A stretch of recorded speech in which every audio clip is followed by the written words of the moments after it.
that conversation and what it means. And so that was something that I thought maybe at a later stage we could explore a little bit. Awesome. Vulindlela, how's it? We just started, and Danai was just talking about her reflections on last week, where agency is a thing that stood out for her, and particularly in relation to race, and what does that mean? So welcome, and then everyone, you'll have heard the American lady just say that the thing's being recorded. Yes. I got that. Sorry, I'm just coming straight out of honors presentations. We started at 8:30 and literally just hung up and came straight to you guys. Oh, joyful. And Glenn has joined us now too. Glenn, hey, Glenn. Hi, colleagues. I'm sorry for joining late. Good to see you all. Glenn. Good to see you.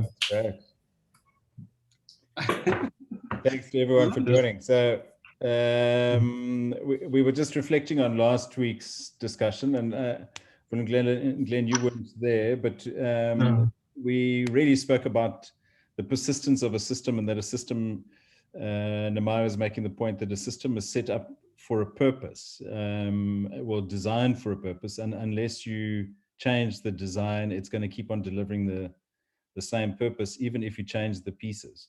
So we were talking about apartheid system was set up to differentiate on a certain basis, and that continues to a large extent in an ANC system, because the system itself hasn't been reconfigured or rechanged or that it has persisted through. It might have shifted to a more economic difference now, but the differences still are very, very high. So, and then we were also just touching base with everyone and seeing if there's anything that you'd like to put on the table, like to chat about in particular. Okay. Yeah, I must apologize for not being here last week. I mean, I had I was stuck, I'm afraid, with the teaching duties and spaces and things. But I'll bring myself up to speed as people, start with the input. Yeah, and I also wanted to apologize. I'm so sorry that I haven't been part of it. The one quick question I had was, did you guys take it beyond just problematizing the design concept? Did you interrogate it further to say, so given the complexity, drawing on Andrea's seminar again, how do we push beyond it once you recognize that is the obstacle now, or are you locked into it? And you've then just got to wrap your head around the fact that because you cannot change the design of the system, you just have to best navigate it. I was just curious to know if you guys took it any further, but of course I wasn't part of the conversation. So forgive me for that interjection, Gary. I think maybe to go on to Glenn, to maybe answer Glenn. Glenn, the conversation kind of made its way from specific points. Remember, we kind of wanted to talk about respectability politics, right? But I guess you weren't in the room who suggested the topic. So I think we tried to go somewhere else so that we don't exclude you from that particular conversation that you wanted to have. But the conversation, I think a question that Gary opened up with was the conversation about differences between the United States and South Africa. He posed that question, I think, to us.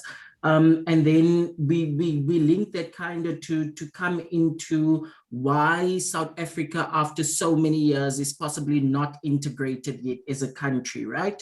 We looked at integration, and then we also talked about change, and is the rate at which this integration or change that we are seeing in our contexts is that purposeful? These kind of we touched a bit on these Pan-African theories as well, that says that there's a big brother or people who are at play, right? And we discussed that at length, I think.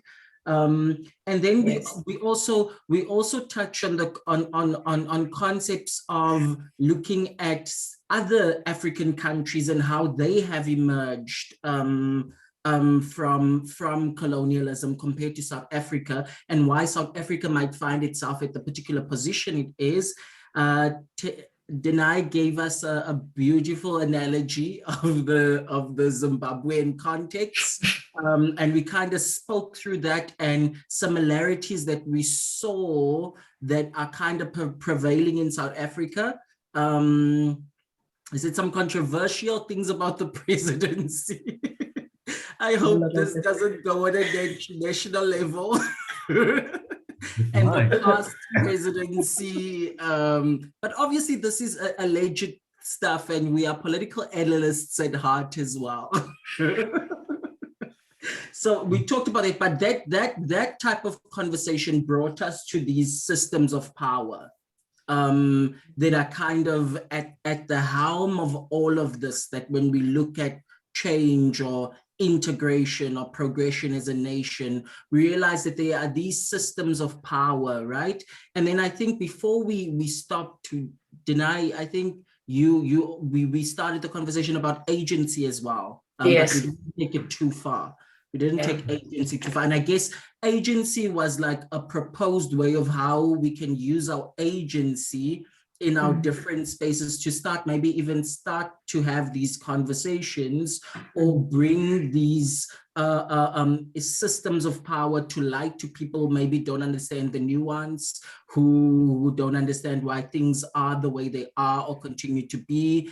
But I think that's where we were. So we didn't come to a grappling point of how we dispel the systems of power, but we think we were more on an excavation to get to the root of that kind of thing. Yeah. Did I capture it?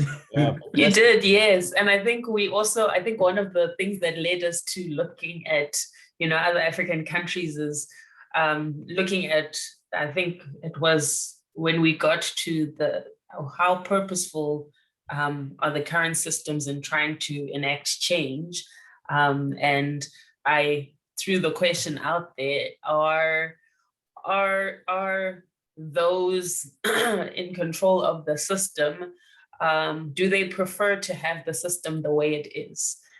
Because in some instances, change is a disadvantage for those that have the power. And so are they working as hard as they possibly can to enact change, or is the situation beneficial for them as it is? Because then there are certain advantages that they are able to get from having the situation the way it is, rather than trying to speed up the process of change and trying to dismantle the current system and have it have one that actually benefits the majority rather than a handful of people. So maybe just from my side, Glenn, to pull your question in, and with Danai and Nehemiah's, the thing that I've been thinking through is what gives race its power. What is it that if you saw it as a system, what drives it? And the test is, if you take it away, the system would collapse, the system would end. So in terms of your point of going beyond, in terms of change and how you bring about change, and the whole idea of agency is what agency do you have that can impact a driver of race? So what is it that gives it its power? Is there, so Nehemiah used the term last time, the system is designed. And Danai was now talking about people in control of the system, but is there someone in control of the race system? In the sense of that there's a collective that sits somewhere and makes decisions about how this thing goes, or is it a more subtle control that the controllers themselves don't know that they're controlling, or is that an out for individuals? That's getting all kind of like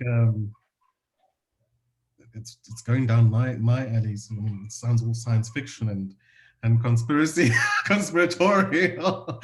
One of the things that and even biblical here, I think that there's a line from a movie I think it was Angel Heart, where they say the best trick the devil ever pulled was convincing people that he didn't exist or something like that. And I think a system that doesn't show itself or reveal itself in ways that you can identify it in terms of who controls it is in somewhat the perfect system. You know, because you can't extract it, you can't see where it begins and where it ends and how it's keeping itself alive. So we're sitting here, we can talk about the incidents in which we've identified those spaces of power and those spaces of inadequacy and those spaces of oppression, but how it maintains itself, how it grows, and how it retains its control. We can sort of see glimpses of it, and then it hides itself. So we use, let's say, the ANC. Do they use a racist rhetoric to remain in power?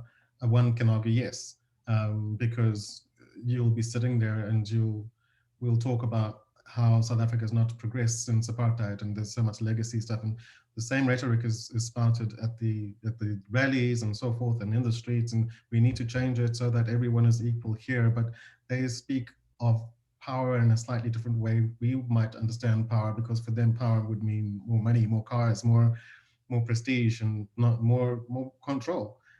Whereas power to someone walking down the streets is like, I need to be respected for who I am, not seen as a color. And that's something that is really, it strikes me when it comes down to the political game. And, you know, you don't want to be caught up in the SFM conversation where you're like, you know, is the ANC is racist? No, and because you're black, you have to show solidarity because the ANC is not racist, but it actually is. But at the same time, you don't know. So that there again, that mechanism, the system maintains itself by you sort of like creating these polarizing spaces of, you know, some sort of allegiance. But you asked who benefits and why race persists. I think it does come down to that question of power. And that question of normalcy is not about I need to belong to stuff. It's like I need to belong to a place where I feel safe and I can keep the danger away. I was watching. I found out a YouTube hole yesterday, and I was watching America's Got Talent, and they had this one.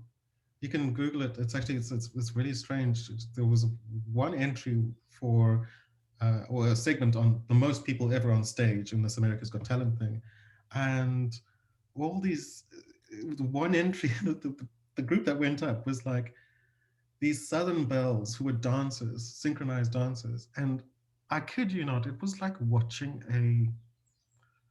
it was scary. So many white faces on a stage, all moving in synchronous movement. And I was like, gosh, there's only other one. But the funny thing was you could watch this and realize that there was kind of like a safety in their numbers. And there was a kind of like a sameness. It was like watching one machine working. And for no one to stand up and go, whoa, that's not okay. How do we not, that's not a picture of the world. You know what I mean? You can't extract yourself from that. I'm rambling now, sorry. But that's kind of, no, I mean, I think that there's two things for that. The one is how do you put a dance group like that together in a multicultural society that is so homogenous, you know, without noticing it, you know, and I mean, you don't know the background, so you don't know how people were auditioned for it. But I mean, you can't imagine people sitting there going, okay, well, you're the wrong color. We need you blonde and blue-eyed. I mean, it's possible, but it, I mean, you know, so they were selecting on some inane, not inane, the Freudian slip there, some innate criteria in their heads, you know. Correct. If we particularly look into the context of where they might find themselves, it might be perfectly clear why the group looked the way it looked. Because if it's a Southern Belle group, then we one, there's a history. Two, there is ingrained segregation in the South still that persists in America. And so when we then start to see these groups of faces marching on the stage, it doesn't become something that is shocking or surprising, because that type of lifestyle and behavior is also ingrained in the people that persist there, to not see anything wrong with something like that. But we just auditioned people from our school. Where must we go? Someone is literally going to say to you, these girls all come from the same neighborhood in the same school. We can't help that we couldn't find other people, you know. And so there is a complacency here, and to a certain extent, is it a willful or an unwillful ignorance? Right. It was interesting because this weekend I was at the launch of the chair, the research chair on feminist imagination, African feminist imagination, or imaginations. And I think there was this important thing that I think Prof Gola was talking about. She was talking about a willful ignorance, right? Or unaware ignorance, where people will make the statement that there are no Black feminists. So Black feminism is a new entry, you see. But that same concept could be drawn into different contexts where we need to ask the question, are we just fine with the status quo? Or do we know that there's something wrong, but we're just not going to do anything about it, because what really are we going to do? Are we going to go to one of the Black neighborhoods now and go audition dancers to come and join this all-white dancing group that also probably has, if you watch Dance Moms and you see the dynamics, that probably you have to have money to be in there, because at a drop's hat, you must buy trinkets, you must buy tickets to go somewhere, you see. And so when you look into all of those dynamics, then now the story becomes clear why certain contexts or certain people are the same things. Maybe that Vulindlela sign shines a bit of light in that area. But what I really wanted to prompt you on, I wanted to prompt and push on the concept of the ANC is racist. We cannot, colleagues, comrades, people in the room, use racism. We can't use racism as a blanket statement, right? The ANC is operating using a specific system of power, and we should identify what that system of power is, but that system of power can't be racism, because the ANC is led by predominantly Black people, while the faces of the ANC are predominantly Black people. The president of the ANC is a Black man. And so therefore we can't say they are racist, because they come from a disadvantage. The oppressed can't oppress, right? The oppressed can't, and racism works based on an oppressor and an oppressed, right? And so when we look at it from that angle, we can't say, and this is a heavily contested thing, but if we talk about the language and we talk about the theory around the word racism, we can't say that Black people are racist. Black people can't be racist. They can have prejudice, or they can have prejudice based on the color of their skin, or they could be biased to other Black people. But I don't think we can use the term racist, because racism is a particular movement of an oppressed and an oppressor. And if you're going to say that the ANC now is an oppressor, then the language needs to be different. We can't continue to say racism, because racism is to a specific thing, right? If we think about the languaging, I'm not saying that you are wrong, Vulindlela. I'm not an ANC I was going to say, colleagues, on a point of order, let Danai speak, because otherwise this is too much mansplaining going on here.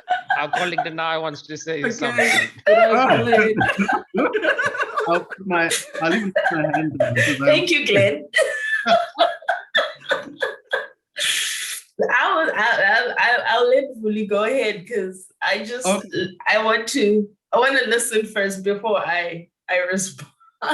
Sure. Okay. So Nehemiah, I'm hearing you, and I think it's exactly this I was trying to illustrate earlier on. It's like, so how do you then address the idea of oppression? How do you address the idea of when someone is in power, and what mechanisms they're using to keep that power? So, I will say that the byproduct of the power dynamic or system that people are using within the ANC is a result of a racist rhetoric. So therefore, I'm not saying that the ANC is racist. I'm saying that they are using race to enable their power. Ipso facto racism. Okay, and I think that's kind of.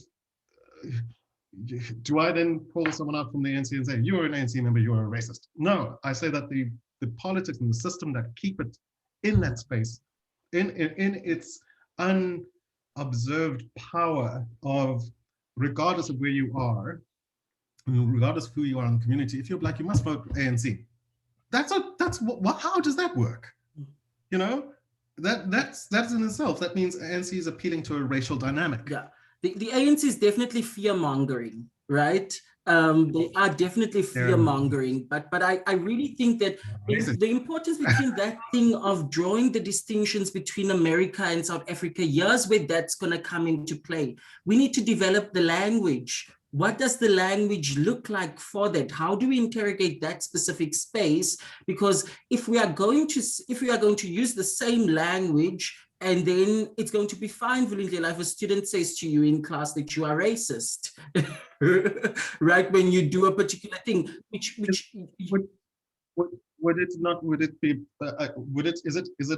it an entirely quantum impossibility that I could be racist? Well, it depends. If you are at a privileged or powered position on the scale per se of color, because race is associated to color, and you oppressed another group, or you perpetrated against another group that is seen at a lesser scale of you on the scale of color, then you are racist.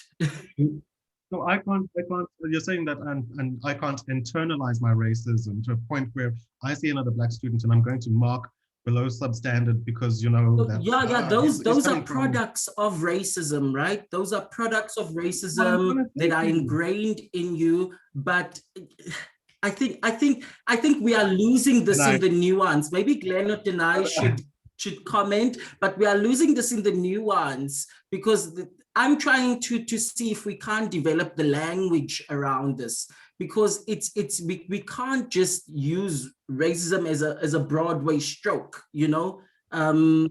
Look, I'm not. Let me just finish if I can say we're not using it as a broad brush stroke of everything. Saying, like I said, I'm not saying the ANC is a racist party. I'm saying that they're using racist rhetorics and all the rest of it. What I need to also have you understand is that we've started talking about agency. How do you then find your agency within the system that asks you to not have agency when you're being called to support a particular cause based on the color of your skin? Sorry, Danai. You're on mute. Mute. You're on mute. I know, sorry. I kept clicking and nothing was happening. So I'm struggling a little bit with this idea that Black people can't be racist. And I understand that what you're saying, Nehemiah, that we're trying to find the correct language to describe this, but I do think that we are in 2021 are in a situation where there are Black people in a position of power, in a position of a certain level of privilege, that use that power and privilege to oppress people that are not of the same color and are not of perhaps the same social standing, or do not have access to the same kind of privilege. So I do struggle with that idea of, Black people can't be racist. And that's not to say that, going back to this example of the ANC is not, the ANC is racist, but I do think, although Black people have been oppressed, and yes, Black people continue to be oppressed, and other races continue to be oppressed, other races of color continue to be oppressed, I do think in some instances there is a reversal of that oppression, and that oppression can actually take place from those that were previously oppressed. And so, yeah, I'm just kind of struggling with that because I've observed it. I've observed that you know, that conscious action to oppress. I can't, you know, give any, you know, I can't necessarily say what the motivation behind that, that conscious, like that intentional oppression is, but it exists and it's happening and we see it. If we look at a smaller system, we see it here at NMU. It's there, it's not, it's really, and it's oftentimes quite blatant. Sitting in, you know, meetings where people are being shortlisted for jobs, etc. And under the guise of equity, there's an intentional oppression of certain racial groups that is done by a group, Black people, who were previously oppressed, and it's intentional. So yeah, from my perspective, I don't think we should completely discount the fact that, you know, those previously oppressed are unable to become the oppressor. Yeah, that's my thought. Where I come in here now, colleagues, it's been very hard for me, in fact, to just listen for so long without saying anything, but it's been very enlightening also. I've first got to say that I don't agree with a lot of what Nehemiah said personally. And that was Nehemiah's subjective opinion, his personal stance on things, especially when he says, well, perhaps this constitutes what racism is or what it is not. And I found that a little bit problematic.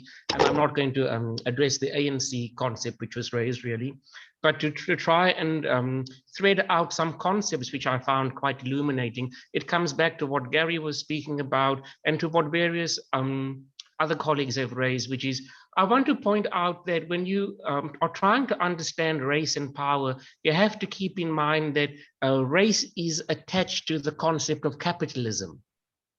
And it is a capital form. And it's got currency. And that's how it takes on value. And it takes on even more value, coming to what Nehemiah is describing, when you use it as a method by which you can discriminate against other people and devalue them. So when we are concerned with race and we're unable to disentangle ourselves from race, part of it is because we are coming to what Gary spoke about, innately aware that race has got a particular capital in the social landscape. And it's not only attached to your body, but yes, your body is reflective of your capital. Your behavior related to your body, if it's in alignment also with the particular shade of your body, gives it even more capital. And what we're starting to see is that we are able to use race now as a reverse system of discrimination. And that's what our constitution in South Africa has actually legislated, which is to say that in the ideal of wanting to pursue reparations somehow, you can deliberately discriminate against people who were classified as this race before, who were given this much currency in the racial landscape. And currency is different to agency, you see? So, but the one impacts the other.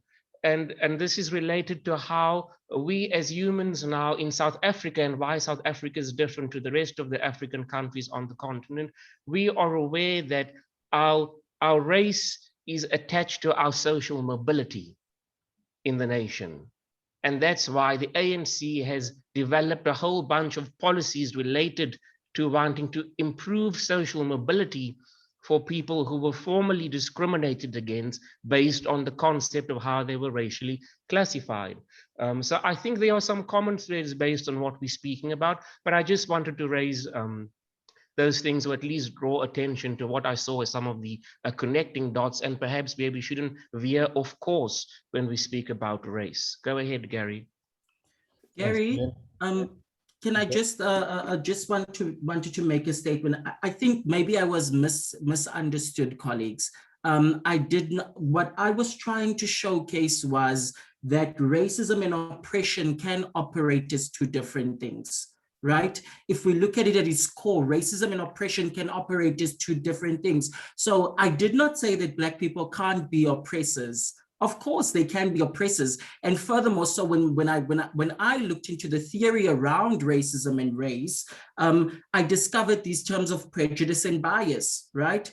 And so those prejudice and bias are what informs that oppression. That is the prejudice and the bias that can allow me to say, no, I'm not going to employ a white male.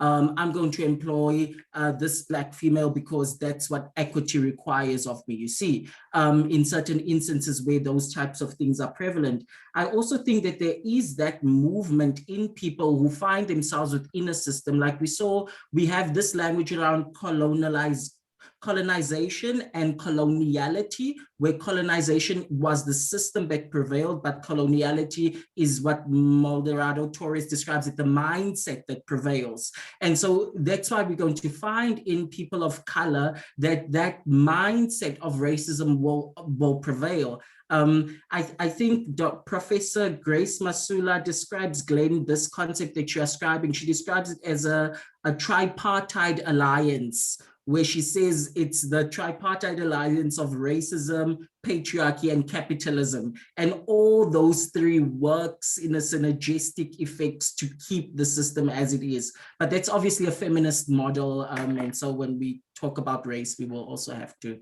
take some considerations. So I just thought I must say that. Gary, over to you. Thank you. Awesome. Thanks, Nehemiah. Thanks, Glenn. And thanks, everyone. I mean, this is a fascinating conversation. So I'm just going to say the fascinating conversation says the white man talking to everybody. Carry on, Gary. Sorry, I just had to. Everyone, go on. So I wanted to bring in something slightly different, which may open up this thing. So, Vulindlela, when you were speaking previously, you were talking about what keeps this thing in place. You know, and I don't know if any of you have seen this. There's been a demonstration at one of the schools in Gauteng, close to a place called Irene, which is where very close to where I grew up. Now, it's an entirely new school. It came into being after 1994. From the sounds of it, it's private or semi-private. And the students there were demonstrating, Black students was demonstrating, saying that we're being treated as racist and that. Now there's been a secondary process, a secondary protest from Devin, Steve Hofmeier's son, Devin Hofmeier. They call themselves the Bitter Einders. I don't know if you've heard of it. Wow. And they had these lovely choreographed posters about we stand with our teachers and that kind of stuff. But the one poster that really stood out for me is that they were saying leave politics out of school, and I thought, you know, so if I speak as a white person, for so many ages, the whole idea of race and politics was kind of vilified. Is that it broke the purity of the water, kind of thing, you know. So you couldn't have politics in sport, and really what we were talking about is race in sport. That you couldn't, and that's how we've sustained that system, is that we've labeled it as politics rather than as human relations. You know, so we've almost dehumanized it. I don't know if that makes sense. That we've said this is politics, and politics should stay out of school. We need our school kids to be pure. You know, they shouldn't be talking about race at school. They should just be studying and doing their maths and listening to their teachers, and then they will be, you know. But the question then is, and then they will be what? How do you function in a society when you haven't learned about race, when you haven't engaged in the systems of your country and that kind of stuff? And it comes back to this question of, can Black people be racist? Is that I think the ANC uses a similar mechanism. So they don't use the same thing as what Devin is using, but they use a similar mechanism to protect that power that they have, is that we can't be racist, therefore we can't be oppressors. We can't, you know, it's the RET brigade saying, you can ignore the money that we've stolen because we're about something radical here. And I don't understand. So and then Nehemiah, I wanted to just say, in my experience, I used to coach rugby at a local high school, the Warmer High School, which is which is the school that services Warmer Township, or Gqeberha without the H. And we played in the Northern Areas League. There wasn't another league that we could play in, and that Northern Areas League is predominantly a coloured league in that sense. And I can tell you that what happened on the field, there certainly were moments of racist interaction on that field, and off the field, particularly with the parents in that. And there wasn't a white person in sight, except for myself. So is it just that colored people and black people have learned from white people how to be racist, or it kind of is a pseudo racism? I mean, it was very clearly people were calling each other names that are not respectful names, and doing so with intent. It wasn't it was part of the intimidation of the game. So I mean, and I've often reflected on that, because I understand the point that you're making is a point that's commonly made, is that the oppressed class is you have to have power to be a racist, and black people don't have the power. But in South Africa, that's not the case. Black people have power in South Africa. So in America, where that concept originates from, black people don't have the power. That's very clear. But in South Africa, that's not as clear. So, yeah, I mean, interesting, fascinating. It's a difficult one, because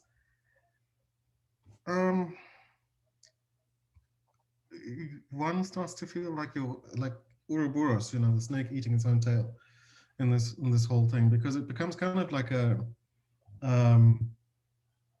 situation where, yes, language is an issue, agency is an issue, power is an issue, and this is exactly what I'm kind of phrasing, because on one hand, we can argue that there is almost like one of the arguments is science. Okay, science will quite happily say, yeah, the birds of a feather will flock together, or same as like, and then at the same time, it kind of also comes down to how the argument is rendered. So it does come down to the sort of language, and I'm gonna bring a very uncomfortable sort of feeling to the room right now, because you saying what you're saying, Gary, in saying that you do in some ways acknowledge that black people can be racist and black people have power. When you say it, it sounds very different to when maybe Danai would say it to me, like, black people do have power in South Africa, because in many respects, it's not the same power as you have in your own individual space. There's a different register as to how that can be seen. So it's not like you can't talk about the power that black people have, because you inherently have a power that is embedded in your skin. Whereas somebody else might say, and this is the strange dynamic of it, going to Malabar, for instance, to go and visit a student who's lost her mum.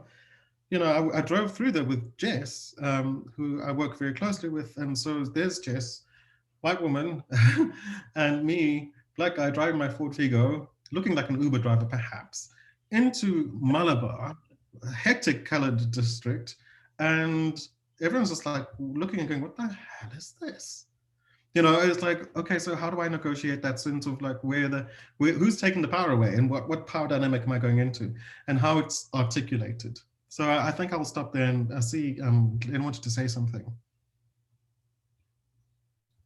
As I was listening to you, I was again just kind of reminded of how we don't have the answers, we don't have the language to speak about this. But as I've said before, even in the first seminar where you three presented in with Andrea and with Anton, I said it's still nevertheless real. You see, my interpretation of this is, if you understand that it's sort of like a piece of parchment which you've got, and ink has been spilt over it, it has seeped through. It has stained even the other leaves beneath it. There is a clear indication that this has happened here. Racialization has happened in this human society. Colonialism has happened in this human society. Segregation has happened in this human society. And it seems to me as though people are struggling to accept that it's real. We've got this grapple with wanting to somehow deal with it, but we don't have the language for how to speak about it without making other people feel hurt. That's why Truth and Reconciliation Commission failed, because it is a hurt which we are speaking about, and it is hurtful. But what I wanted to touch on was what you bringing up is what is so near and dear to us as musicians, is the idea of register or timbre, T-I-M-B-R-E, the color of the sound. Its unique qualities which make you to be able to say that is a distinguished sound somehow, why the Basotho pipe sounds different to the European flute. So, and when you understand that we as humans, even our actual timbres of our voice that we've got, that we sing and speak with, we've racialized that also as humans into a category where we can hear it. So it's taken on meaning that that race is not only reflective of the physical body, but even the sonic sound of your voice. And when Gary says, for example, but Black people have power, what we find as people of color is that the register is not right. It sounds like a lament. Like, why have you now taken the power, but you've not done something meaningful with it? And you can hear, for us as people of color, we might interpret, even though it wasn't intended, we've received that sound, it's in the timbre, which we've given meaning to say, can you see these white people, they still wish that they still had power. They're not satisfied with having to be subordinate to a Black power, whether it's working successfully or not. So I'm just drawing attention to that thing, that's why it's difficult to speak about race. It's not only the language, but you hit the right note there when you said it's about the register also, which I just found very fascinating as somebody who deals with sound studies. Yeah, definitely what you are saying, Glenn, and what Gary was saying and Vuli was saying was resonating with me, because I grew up in a mixed community, right? In Port Elizabeth, predominantly I went to school at a mixed school, and those lines from the get-go was drawn, right? And I couldn't go into certain spaces, although I had grown up or identified when I was growing up as colored, right? Going into those spaces, I was assigned a race. So no, you are Black. Or I was, even now, people start talking closer to me.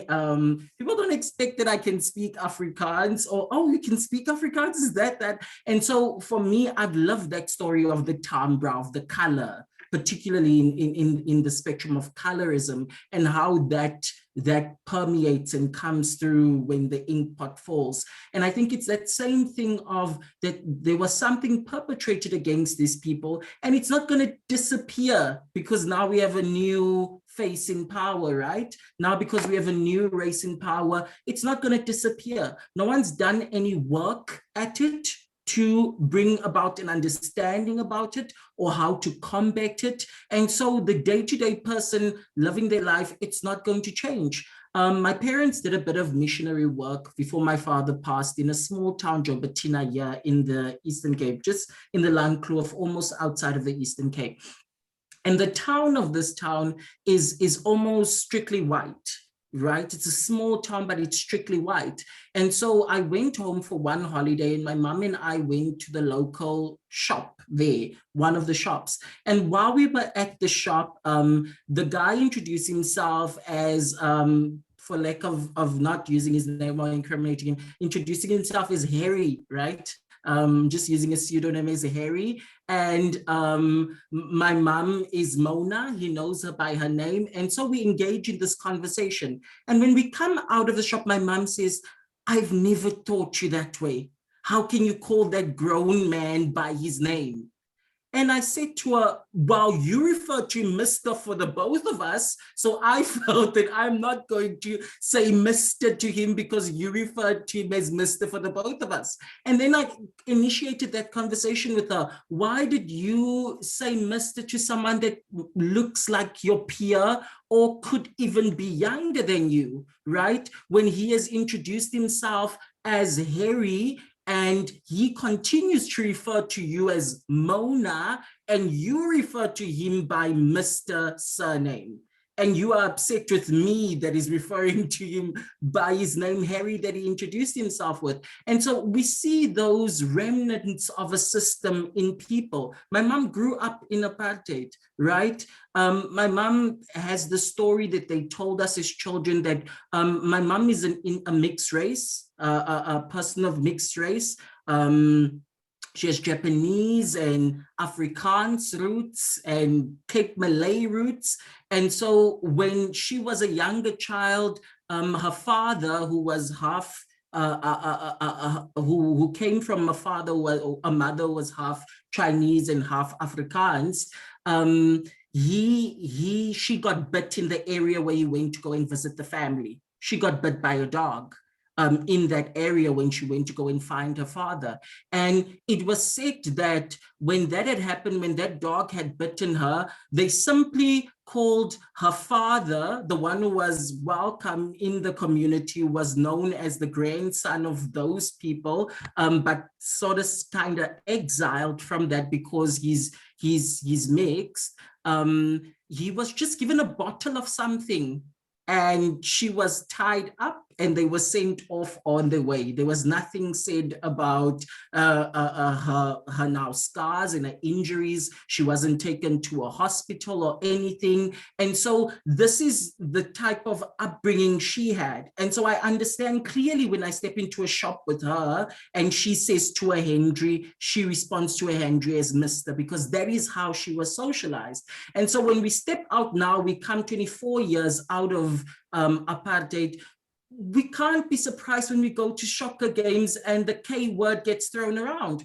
I've been called the K word 10 times to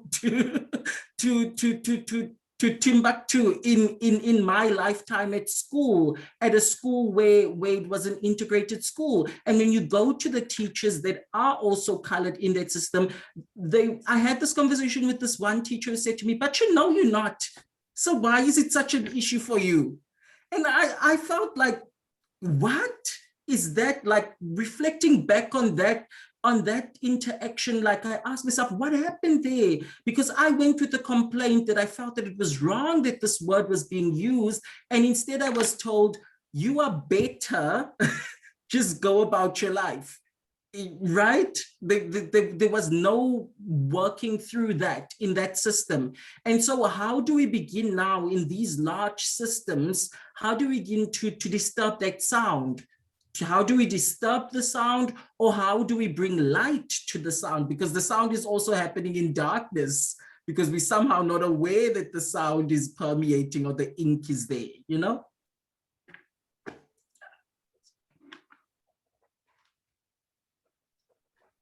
You've left us all silenced, Nehemiah, because we didn't know where that was going. Yeah. But I think Go, Glenn. I was just going to say, when you understand that you cannot overcome this obstacle because people are going to be hurt by what is going to be said. People have been socially conditioned, and we've each got our own unique stories, as I've said, attached to this concept of race. I agree with Nehemiah, especially older generations. There's very little that you can do to shift them consciously beyond what they've been ingrained with through their own childhood, through their own adulthood, the trauma and the actual work of the cognitive conditioning of the apartheid and colonial system on the psyche of South Africans and Africans in general, you'll find that it's intergenerational, as we've come to experience. And so this is why you can't shift away from what Gary's encountered there on the rugby field. We've got it in our own classrooms also. It's something you've got to be mindful of, how much attention and time do you give even to people to respond, because you've got to consider these racial dynamics, because you don't want students saying, yeah, can you see this lecturer always gives the white students the opportunity because it seems as though they're more intelligent, or they answer his questions, or they're not afraid to raise their hand. All of those things just shows you how even though some forms of racialization and racism are ineffable, you struggle to describe them, they're still real. They are operating in so many bizarre forms around you continuously. You yourself are a racialized product, engaging with the world around you. So it's very difficult to avoid. So we've become very skilled, I think, some humans more so than others, at how to understand that when you've recognized how your race is attached to the particular schema of currency. I mean, I don't want to infantilize people or reduce them to an economic statistic, but what we've done is to say this one is the 200 Rand note or the $100 bill, this one is the $50 bill, this one is, and it's related to poverty also, you see. That's why I said social mobility is so important, and the people who are at the lower spectrum, entrapped in poverty, are the ones who are in need of most of having to disentangle themselves from these racialized rhetorics, because they perpetuate what racists then start to deem as worthwhile stereotypes to speak against, with those folks like Steve Hofmeyr and their crew coming to the rally of the white supremacists, you see. So it's very real what you are dealing with. Thanks, Glenn. I think one of the things I was just thinking as you were talking, you know, this is kind of like race 101 ways of kind of like approaching some of these things. It's like, so we started with this idea of where does a system, how does it maintain itself, how does it sustain itself, and how do we find agency in that space? And as Glenn was talking, I was thinking to myself, but wait, you know, if you can't tell where the stain has soaked into the leaves of the book so deeply, now it's in the seams, now it's in the spine of the book, and every time you turn to a different page, you'll still see little traces of it in there. It's almost as if, like, you know, as you were talking, I was thinking, gosh, you know, has race thinking become a DNA issue? Has it become, in some ways, a sort of pseudo DNA process, in that the system is, the way we've been talking about race is like, it's something you can step out of, and you can sort of like look at it and go, oh, it's over there, and we can dismantle it over there. But actually, maybe more of a pop culture reference here is that maybe we are actually within the system so deeply that we can't extricate ourselves. We're in the space of knowing that it's happening around us, but not, it's like a waking dream. You can't tell the difference between what you're going to be doing as awake and all the rest of it. So I shudder to think that perhaps there is a deeply philosophical conundrum here about trying to dismantle something that actually is part of you. You know, the most radical effect or aspect of trying to eradicate racism is either to outlaw same race relationships and put into place a sort of like an enforced multiculturalization or hybridization of everybody, or to, you know, this is me in my own horror and sci-fi phase, you know, we take all our skins off and walk around without skin, you know, that sort of thing. Yeah, but we'd find another reason to differentiate ourselves. There'd be tall people, short people, fat people, whatever. You know, there's something within us that needs to have that difference. And again, I echo Glenn earlier on. The system retains itself because there's something to gain from using the system. Sorry, I'm done, thanks. And the hierarchical system is African.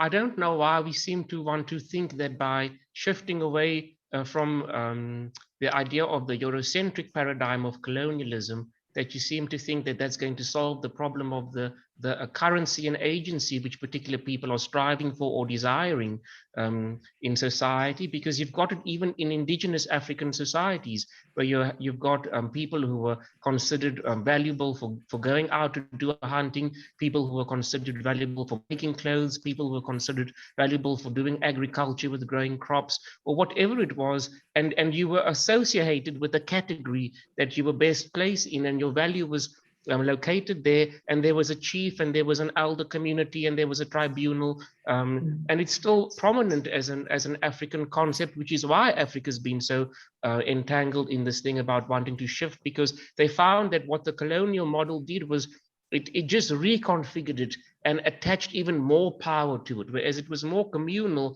and there was an overseer system. They recognized the ability to manipulate was what came with the colonial system, to discriminate, which wasn't part of the African ideology.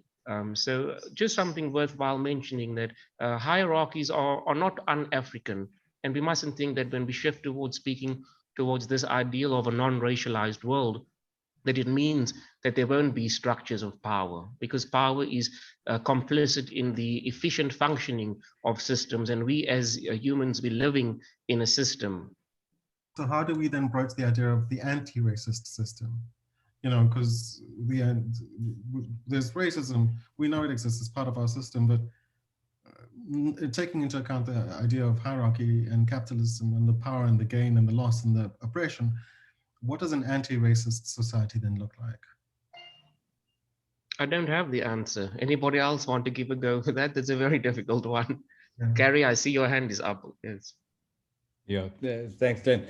Vulindlela, I wanted to pick up on both. Danai, you needed to leave at 4, huh? Yes, sorry, I didn't want to interrupt anyone, but yeah, I just wanted to say bye. I need to leave, but I look forward to listening to the rest of the conversation. Bye, everyone. I'll send you the recording.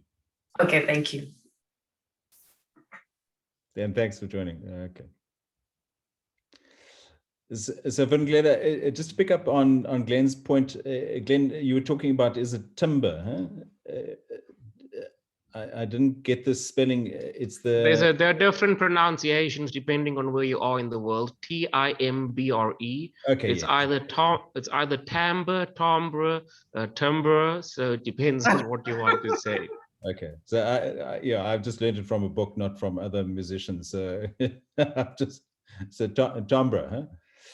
So the register, and I wanted to ask Vulindlela, I mean, so when I said Black people have power, that the register for you was, no, this doesn't sound the same as possibly when Nehemiah said Black people don't, Yeah. To be honest, it was like the tuning fork, wasn't yes. Yeah. And is that because, so what I was trying to understand is that because I'm white, or because it was the way in which I said it?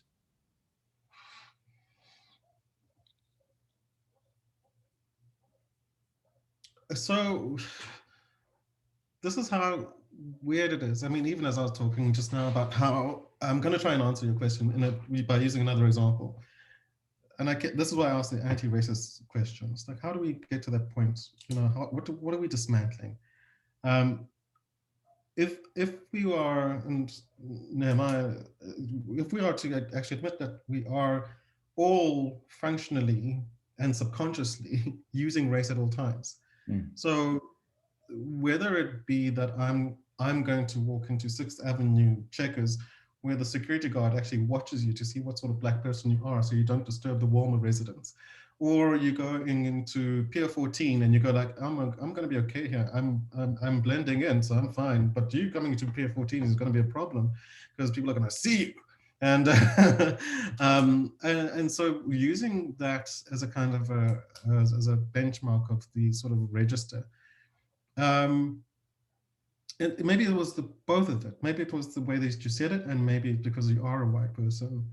So it is that space of like, the 2 examples I've given is like, we can both be walking into malls to do the same thing, have an exchange of money to get a bag of rice or something like that.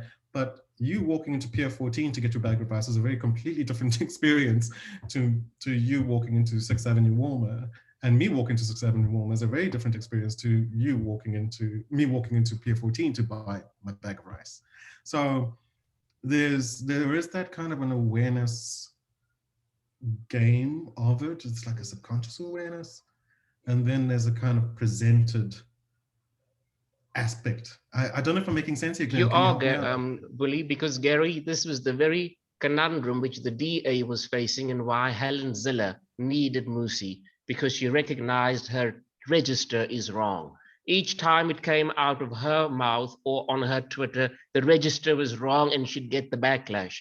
But if Musi was the one to say, you know, this is how Cape Town's benefited from colonialism, these aqueducts and waterways and whatever it was has allowed for this efficient system, which now we're implementing and channeling it through to this township and this new housing development, then the register was right because it came from a Black man. So I agree with Vuli. I think it was both components. It's the fact that we as Black people can hear that's a white man's voice speaking, which is the problematic thing, that he's saying what he's saying. So it's both. It's that he's said it, and because it's the white voice saying it, we then receive it also through our own cognitive bias as, can you see that lament? Can you see that nostalgia? You can hear that nostalgia in the register, in the tone, for the fact that it's a loss of power. Does that make sense to you? Yeah, no, absolutely. I mean, I think that that's very valuable feedback. You know, I mean, there's been one or twice in my life where I've been accused of being a racist, and I mean, it certainly wasn't my intent at the time. You know, and I'm deliberately conscious in most engagements to try and avoid that. But yet there it was. You know, and for me, the first time that it happened, it was a huge sort of existential crisis. You know, I mean, I believe myself to be non-racist and anti-racist and working against it, yet I display exactly that which I have been trying to fight against, you know, and I often feel like a kind of babe in the woods when it comes to this. Is like, despite all the work that's taken place, is that, and that's why I'm interested whether this is a Gary thing or whether this is it, because Gary is a white male, and it is both, you know. You know, and so the question. Carry on, Nehemiah. Yeah, I think Gary, like writers like what's her name, Robin. She starts to answer this very well. D'Angelo who writes on white fragility, she starts answering this question very well, and she sort of brings the argument to the white progressive, to you, Gary, the white liberal who was working to dismantle the system. She says in one of her segments in the book that as a white person, you always have the potential to perpetrate race. And the reason why you always have the potential to perpetrate race is because of your socialization. How you were socialized, who was in the room when which schools that you go through, what were you told are good neighborhoods and what are bad neighborhoods, who was at your wedding, who was the guest people at your wedding. You know, she starts bringing up these types of markers that show you that by virtue of not having been socialized in that context, in the context of a Black person, you're inherently going to have, every time you're going to stamp your foot, especially traveling in the waters of race. And I think what is so important for allyship, especially allyship in any context where you present yourself as an ally, it's important to open yourself up to the fact that you might perpetrate, you might be criticized for your statements. And it's always the job of you as the ally just to say, okay, where did I go wrong? I maybe need to address that in myself, or forgive me for perpetrating that against you. I'm going to try and see how I cannot do that same thing. But because, she says, because you were socialized the way you were socialized, you inherently are going to make those mistakes. So, and I guess as when we said that this is an open space and a safe space, I think also it falls onto us as well as people of color to award you that opportunity. So I'm happy that Vuli spoke out and Glenn spoke out against it, to award you that opportunity to engage with that statement, to see for yourself, where does that come from? Does it come from a place of, yeah, so the statement of it was, so it was bad with us, but it's even worse with you. Look what you are doing with your power. Does it come from a place of celebration, or does it come from a critical engagement? But we've only heard those types of systems, those type of statements from both Black and white people from a space of it was better in apartheid. So when you as a white person open your mouth to utter those are the things that jump to the forefront of our minds as well, as people who were socialized in that culture, you know. I love what you're bringing up there, Nehemiah. Sorry. I want to tail end on because I love what you're saying there, Nehemiah. The socialization of it, and that speaks again back to that embeddedness, that sort of deep history that has actually subsumed itself into our system. We are the system. So my point was maybe in some ways that discomfort. We all should live in a space of discomfort, but would it be wrong for me to say that with current conversations and conversations that have taken a very long time, it's been a slow plod to the top, to some way a quarter of the hill. We're still at base camp of Mount Everest when it comes to issues of race, and it's kind of like we made the decision to go to Mount Everest. Now we're at base camp and we realize that there's a lot to get up to, and this slow trudge is we're all standing there and realizing that we've all got the same packs and no one else has an advantage. In some ways, what I'm saying, to be frank, and maybe I stand to be corrected, white allies, not all white people, white allies are starting to realize that the mental gymnastics, the physical and sociological and psychological gymnastics that people of color have had to do and play for thousands of years have suddenly fallen to you too, to kind of go like, wait a second, I now need to negotiate myself here. So that's kind of like it's something that is, it's not just about being woke. It's, yeah, absolutely. Yeah, it's kind of like, it's a reality of the situation. And that applies to any space of people who might be on the periphery. So, gay people now with the heteronormativity issue, like heteros have to kind of like go, well, actually, maybe my kid can play in a dress. Oh, I don't know. Maybe I shouldn't buy this gender thing. What the hell is a gender reveal party for? And men are having to sort of like think about relationships to other genders. So it's like patriarchy. Well, so kind of that awareness is really important. But not everyone is willing to use it. So, Glenn, I mean, for me, one of the things that clearly is part of my privilege is that when I'm in a communal space, I don't doubt myself. I'm not second guessing myself. I'm happy to express myself in that space. So I'm not constantly checking myself, and I've become. I've become aware of that as this work takes place, that actually that's a place of privilege, So in terms of Nehemiah, your story about your mom, she survived in that circumstance, and she was passing down that lesson to you in terms of calling the white man Mr, because it just made you could focus on a whole bunch of other things, so you could survive with it. But I've never had to worry about that. It's the performance of respectability. You see, that's coming back to what I raised, as though you might pick that up sometime in the future again. But I wanted to say to you, Gary, when we say come to awareness, which you actively are involved in, I can see in the way that you speak about, in the way that you have shifted. me personally, I'm speaking from my own personal perspective, I prefer that our white allies do that without judgment. We don't want you to not be who you are genuinely, you see?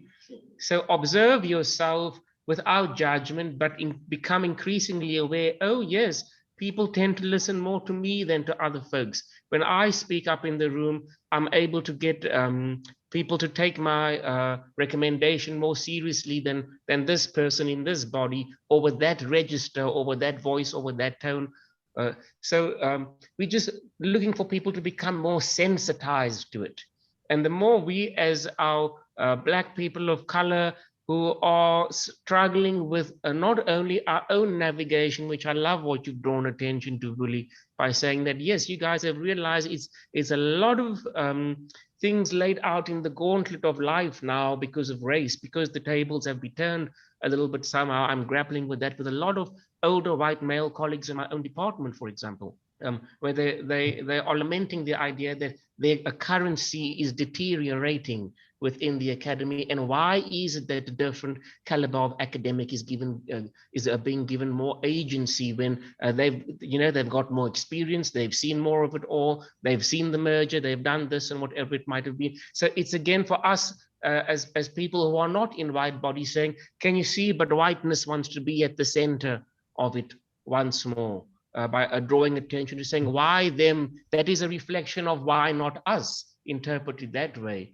But do it without judgment, so that you then start to recalibrate your behavior. You start to recalibrate your thoughts to say, I'm now no longer only thinking like a white man. I'm starting to empathize or trying to tap into how other people in this space might be perceiving this issue. And I still personally feel that that is only going to be happening, coming to answer again your question really about now, how do you shift if you know that the ink blot seep is so large and you just can't get around it, it's destroyed almost what you wanted to do with this piece of parchment.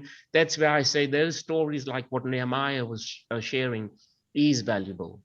Then you start to see how it's something like that which requires some sort of intervention to say, let's stop and halt and ask, should we be perpetuating this type of behavior? What type of social codes are entangled in this? Is it a good thing? Is it a bad thing? But we don't negate that it's real. And for the person who might find even a satisfaction out of saying Mr., for them it's inconceivable that it's not going to be who they are to not do that. You see that? So we don't negate the various subjective experiences also, but it has been a fascinating conversation once again, colleagues, and we have to draw it to a wrap sometime soon, but I'm enjoying one last thing, sorry, from me, one last thing, my parting shot.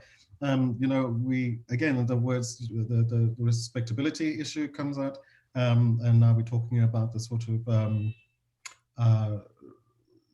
the agency issue around certain things, but I like Gary's sense of like, I'm comfortable, I can do anything anywhere without having to check myself. And I think it's something like that, you kind of like go, okay, so where do I feel comfortable? And I can go to a place that is like a Shizanyama in Zwede, and I'm not comfortable, and I'm like, oh, I don't feel safe here and all the ways. What I'm getting to is that the conversations that we're having now, and it's all about the context and where you feel comfortable. So constantly moving to spaces of discomfort and having conversations like this is the most positive anti-racist process we can actually start with. My